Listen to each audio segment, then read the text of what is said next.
Hello అందరికీ welcome back to mini vlog.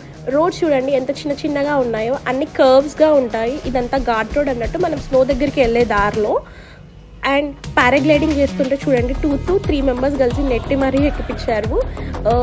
చాలా డేంజరస్గా ఉంటుంది ఇదైతే. So be careful. ఈ వీడియో ఇంకెవరైతే ఫుల్ వీడియో చూడలేదు, నేను కింద లింక్ ఇస్తున్నాను, వెంటనే వెళ్ళి ఫుల్ వీడియో చెక్ చేయండి. పారాగ్లైడింగ్ ఎక్స్పీరియన్స్ ఎలా ఉందనేది మీకే తెలుస్తుంది. అటు ఇటు గ్రీనరీ, అటు ఇటు వాటర్తో చాలా బ్యూటిఫుల్గా ఉంటుంది మనాలి అయితే. ఎక్కడి నుంచో చూస్తున్నారా, అక్కడ వాటర్ ఫాల్స్ వస్తున్నాయి. ప్రతి దగ్గర చాలా వాటర్ ఫాల్స్ ఉంటాయి మనాలి మొత్తము. అండ్ మనం స్నో దగ్గరికి రీచ్ అయిపోయాము. వీటితోనే మనల్ని పైకి తీసుకొస్తారు అండ్ కిందకి తీసుకెళ్తారు. వాళ్ళు 500 ఏమో ఛార్జ్ చేస్తారు. అండ్ ఇక్కడ చాలా స్నో గేమ్స్ అవి ఇవి ఉంటాయి. బట్ నేనైతే ఏం ఆడలేదు. స్నోతో కాసేపు ఆడుకొనేసి ఇంకా కిందికి వచ్చేసినాము. వచ్చే దారిలో ఒక చిన్న వాటర్ ఫాల్స్ ఉంటే ఆ వాటర్ ఫాల్స్ని కూడా చూసేసుకొని రూమ్కి వెళ్ళిపోయాము. If you like this video, please don't forget to like, share, comment and subscribe to my channel.